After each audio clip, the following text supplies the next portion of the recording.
Hello students, मैं अमर सिंह, प्राध्यापक अर्थशास्त्र, आपका मेरे चैनल साथ स्टडी एट होम पर स्वागत करता हूं।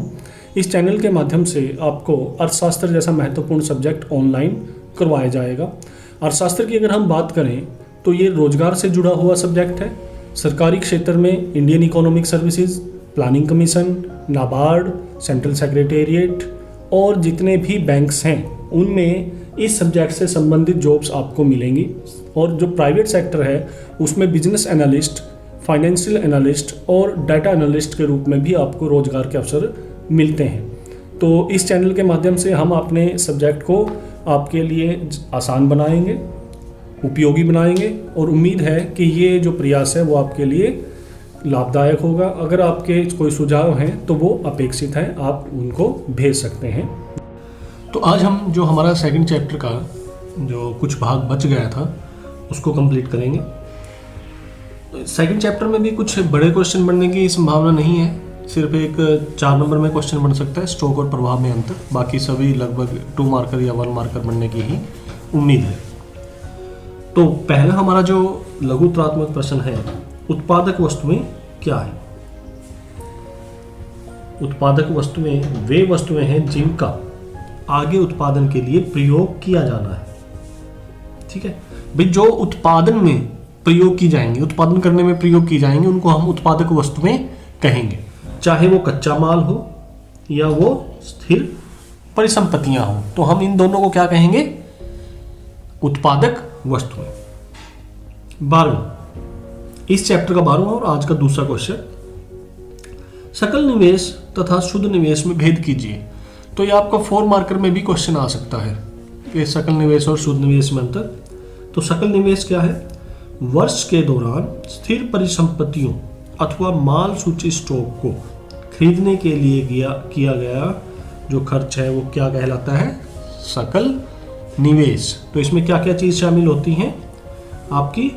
एक है आपका स्थिर परिसंपत्तियां और दूसरा है माल सूची स्टॉक, यानी कि जो आप उत्पादन करने के लिए माल खरीद कर लाते हैं, ठीक है, वो आपका क्या है? माल सूची स्टॉक।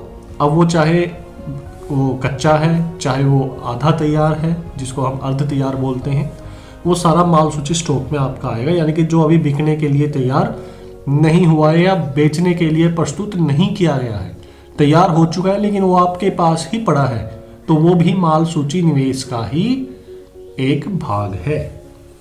तो इन दोनों चीजों को खरीदने के लिए जो खर्च किया जाता है वो क्या है? आपका सकल निवेश। लेकिन इस सकल निवेश में मूल्यह्रास भी शामिल होता है। भाई, आपने पीछे जो स्थिर परिसंपत्तियां खरीदी थी, उन स्थिर परिसंपत्तियों को खरीदने के बाद उनमें कुछ ना कुछ टूट फूट हुई होगी, उनके मूल्य में कुछ ना कुछ गिरावट हुई होगी, तो उनके मूल्य को भी निकालना चाहिए अगर हम जानना चाहते हैं शुद्ध निवेश को। ठीक है, तो शुद्ध निवेश क्या है? शुद्ध निवेश से अभिप्राय एक लेखा वर्ष में पूंजी के स्टॉक में वृद्धि से है। ठीक है ना, कि वास्तव में कितनी वृद्धि हुई है। अब हमने पिछले कुछ सालों में जो स्थिर परिसंपत्तियां खरीदी लेकिन उनके मूल्य में जो हानि हुई, मान लो हमने पीछे 2 लाख रुपए की परिसंपत्तियां खरीदी स्थिर और उनके मूल्य में हानि 1 लाख की हो गई, मान लेते हैं, तो अब वास्तव में 1 लाख की बची। ठीक है ना, तो अब हम फिर पैसा लगाते हैं, 1 लाख रुपए ही लगाते हैं या 1.5 लाख रुपए लगाते हैं, मान लो, चलो 1.5 लाख। अब 1.5 लाख में से जो ये 1 लाख है, ठीक है, जो ये 1 लाख है जो मूल्यह्रास हो चुका है स्थिर परिसंपत्तियों में, ये निकाल देंगे तो वास्तव में इस साल हमने कितने की बढ़ोतरी की? सिर्फ 50,000 ही की तो की, क्योंकि लाख रुपए तो हमारी जो स्थिर परिसंपत्ति थी उसके मूल्य में हानि हो चुकी है। तो इसलिए शुद्ध निवेश को निकालने के लिए सकल निवेश में से मूल्यह्रास निकाल दिया जाता है, ताकि हमें वास्तव में पता चले कि हमारे इस साल जो स्थिर परिसंपत्तियां हैं या निवेश है वो कितना हुआ है, कितना उनके मूल्य में वृद्धि हुई है। तो उस मूल्य वृद्धि को जानने के लिए हम सकल निवेश में से मूल्यह्रास का मतलब कुछ नहीं है, मूल्य की हानि। और मूल्य की हानि क्यों होती है? टूट फूट के कारण हो सकती है, कोई वस्तु पुरानी हो जाए उसके कारण हो सकती है, कोई तकनीक पुरानी हो जाए उसके कारण हो सकती है, कोई वस्तु प्रचलन में ही ना रहे तो उसके कारण हो सकती है। तो बहुत से कारण हो सकते हैं जिसके कारण किसी भी वस्तु की जो मूल्य है उसकी हानि हो सकती है। अगला क्वेश्चन है 13वां क्वेश्चन, अंतिम तथा मध्यवर्ती वस्तुओं में अंतर स्पष्ट कीजिए। तो ये क्वेश्चन भी आपका 4 नंबर में आ सकता है, ठीक है, 2 नंबर में भी आ सकता है, सिर्फ उसकी डेफिनेशन आपसे पूछ लेगा वो। तो इसको हमने जब भी कोई अंतर वाला क्वेश्चन आता है तो उसको कोशिश करो कि तालिका के हिसाब से ही आप दिखाओ, ताकि उनके पॉइंट्स की जो तुलना है वो आमने सामने हो सके। तो यहाँ पर मध्यवर्ती वस्तुएं, अंतिम वस्तुएं और अंतर का आधार। तो पहला हमने लिया वस्तु की प्रकृति।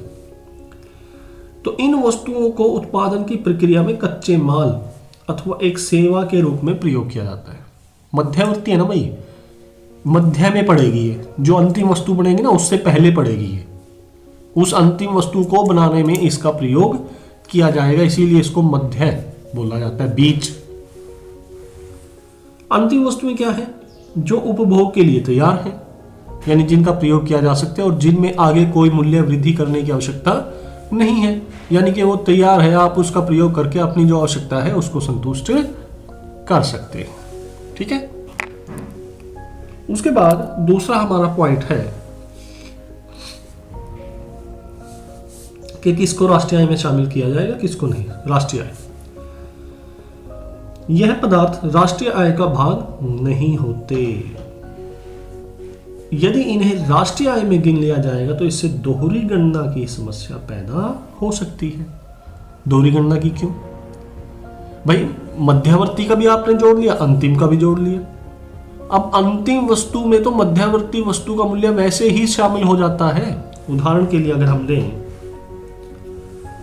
मान लो गेहूं ली 10 रुपए की, ठीक है, उस गेहूं से ब्रेड बनाया और ब्रेड मान लो बेचा 20 रुपए का, तो हम अब ब्रेड के मूल्य में इस गेहूं का 10 रुपए का मूल्य तो शामिल ही हो चुका है ना। हम ये थोड़ा ना कहेंगे कि ब्रेड का मूल्य 20 है, गेहूं का मूल्य 10 है। भाई जब हमने किसी को ब्रेड बेचा तो हमारी लागत उसमें शामिल करके, अपना प्रॉफिट शामिल करके तभी तो बेचा होगा, समझे ना। तो वो 10 रुपए इस 20 में शामिल हो चुका है। अब किसी ने ये 20 रुपए का ब्रेड लिया और इसका सैंडविच बनाकर इसको 40 रुपए में बेच दिया। अब आप देखिए, अगर हम उत्पादन को जोड़ें ऐसे 10 + 20 + 40 तो कितना बैठा है? 70। और वास्तव में कितना है? 40। कितना है? 40। तो यहाँ पर दोहरी गणना नहीं होगी अगर हम सिर्फ अंतिम वस्तु के मूल्य को ले लेते हैं, क्योंकि सैंडविच के बाद हम जो उपभोक्ता है उसका सीधा प्रयोग कर रहा है, समझे ना। गेहूं का प्रयोग उसने सीधा नहीं किया, उसने क्या किया? उसका ब्रेड बनाया। ब्रेड बनाकर उसका भी प्रयोग सीधा नहीं किया गया, उस ब्रेड का प्रयोग सैंडविच वाले ने सैंडविच बनाने के लिए किया और उस सैंडविच का जो मूल्य रखा वो कितना रखा? 40 रुपए। तो इसका मतलब आटे का, ब्रेड का जो मूल्य है वो इस अंतिम उत्पाद में शामिल है ऑलरेडी। तो हम इनको अलग अलग जोड़ेंगे तो हमारी जो राष्ट्रीय आय की गणना है वो ज़्यादा बैठ जाएगी। जैसे कि यहाँ पर 70 बैठ सकती है, तो वो गलत है अनुमान। तो सीधा सा इसका तरीका क्या है कि अंतिम वस्तु के मूल्य को ले लो, ठीक है, या जो सिर्फ मूल्य वृद्धि की गई है उस मूल्य वृद्धि को ले लो। दोनों ही तरीके से आपका जो आंसर है वो सही आएगा। उसके बाद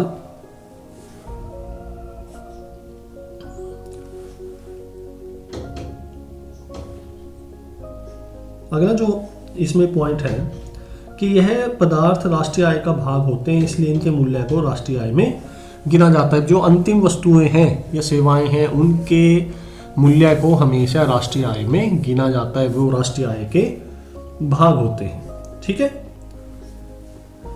उसके बाद अब जो आपको मैं मूल्य वृद्धि की बात कर रहा था, इसने कितने की मूल्य वृद्धि की? 10 की। 10 से 20, यहाँ भी कितनी? 10 की। और यहाँ 20 से 40 20 की। तो अगर हम इनको भी जोड़ें 10 + 10 + 20 तो ये भी 40 के बराबर ही आता है। या तो आप मूल्य वृद्धि को जोड़ लो या आप अंतिम वस्तु के मूल्य को जोड़ लो, तो आपका जो उत्तर होगा या राष्ट्रीय आय का अनुमान होगा वो एकदम सटीक होगा, उसमें कोई भी कमी और ज़्यादा नहीं होगा। तीसरा, उत्पादन सीमा। तो यह पदार्थ उत्पादन सीमा को के भीतर हैं, अभी इनमें कुछ ना कुछ मूल्य वृद्धि, कुछ ना कुछ परिवर्तन करना बाकी है, यानी कि ये अभी तैयार नहीं है और ये उत्पादन सीमा के बाहर चले जाते हैं। ठीक है, तो ये 3 पॉइंट है हमारे इनके बीच में अंतर के।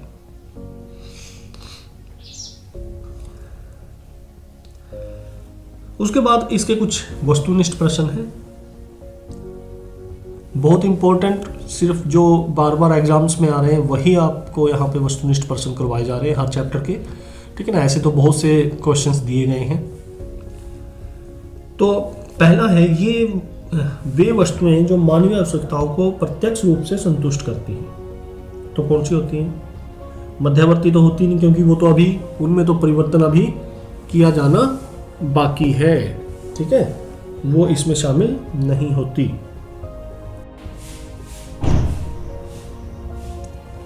दूसरा, उपभोक्ता वस्तुएं। तो इसका उत्तर क्या है? उपभोक्ता वस्तुएं, क्योंकि उपभोक्ता वस्तुएं ही तो हमारी आवश्यकता को प्रत्यक्ष रूप से संतुष्ट करती हैं। ठीक है,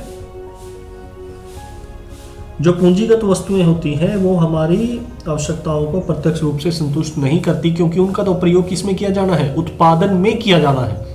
ठीक है, हमारी आवश्यकता तो उपभोग से खत्म होगी ना भाई, तो उपभोक्ता वस्तुएं। अगला हमारा है, पूंजी के स्टॉक में वृद्धि क्या कहलाती है? तो अभी हमने ऊपर देखा था पूंजी निर्माण या निवेश। ठीक है ना, पूंजी के स्टॉक में वृद्धि को हम क्या कहते हैं? पूंजी निर्माण। ये नहीं, ये नहीं, ये। परिवार की आय किस चर का उदाहरण है? तो परिवार की जो आय है वो हम मंथली बेसिस में लेते हैं, वीकली बेसिस में ले सकते हैं। ठीक है, तो वो कोई एक समय पे नहीं लेते हम, अभी तुम्हारी आय कितनी है, हम मंथली देखते हैं ज़्यादातर। तो इसलिए प्रवाह, ये आपको इससे पिछले वाले लेक्चर में करवाया गया था, प्रवाह और स्टॉक में क्या अंतर है। तो ये इस प्रकार के प्रश्न आते रहते हैं। उसके बाद, एक निश्चित समय अवधि में मापी जाने वाली मात्रा को क्या कहते हैं? प्रवाह। ठीक है, तो प्रवाह अवधि। और जो बिंदु पे मापी जाती है, जो मैंने आपको बताया था कि जो बिंदु पे मापी जाती है,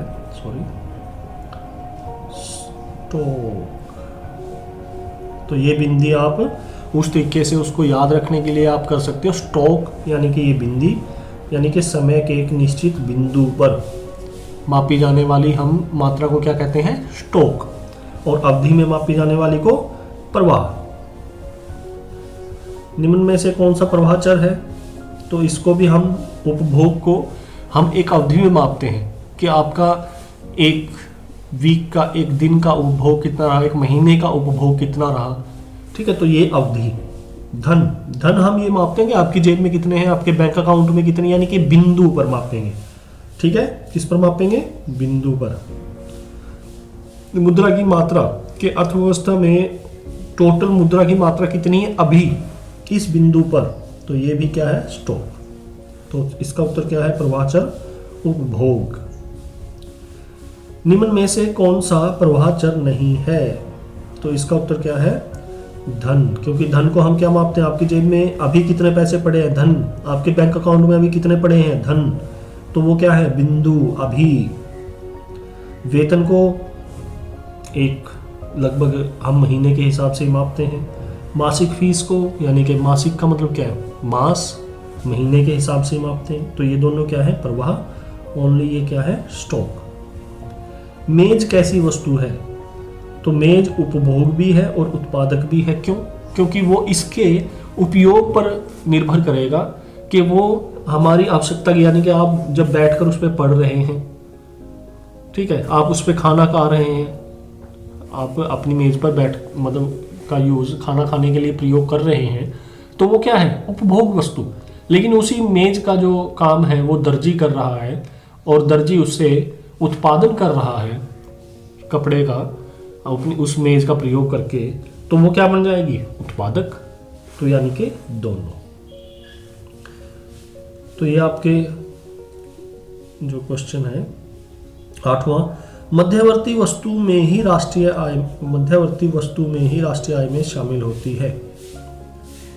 ये यहाँ पे मध्यवर्ती वस्तुएं राष्ट्रीय आय में शामिल होती हैं, तो ये बात क्या है, असत्य है। मध्यवर्ती वस्तुएं राष्ट्रीय आय में शामिल नहीं होती।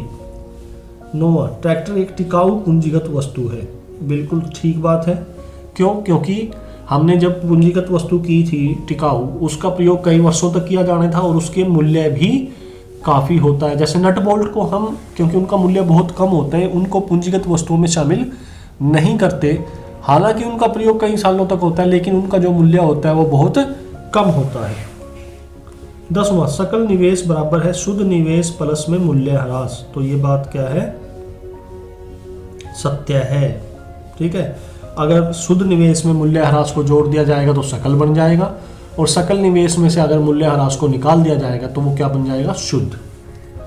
11वां, पूंजी पर ब्याज एक प्रवाह चर है। तो ये बिल्कुल ठीक है। पूंजी पर ब्याज आपको वीकली, मंथली, ईयरली बेसिस पर मिलता है, अवधि के हिसाब से मिलता है, ना कि बिंदु के हिसाब से। तो ये बात बिल्कुल सही है। इस प्रकार ये आपके जो क्वेश्चंस हैं वो कंप्लीट हो जाते हैं। ठीक है, जो PDF है आपको वहाँ पर इसकी वीडियो के डिस्क्रिप्शन में मिल जाएगी। धन्यवाद।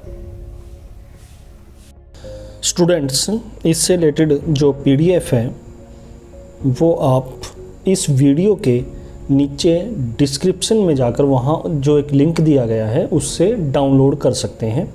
ये जो भी आपको नोट्स प्रोवाइड करवाए जा रहे हैं, ये हरियाणा बोर्ड और दूसरे बोर्ड्स में जो क्वेश्चंस आ चुके हैं उनके बेस के ऊपर ही आपको ये क्वेश्चन करवाए जा रहे हैं। और 2017, 18, 19 और 20 के जो प्रश्न पत्र हैं वो लगभग इनमें कवर हैं।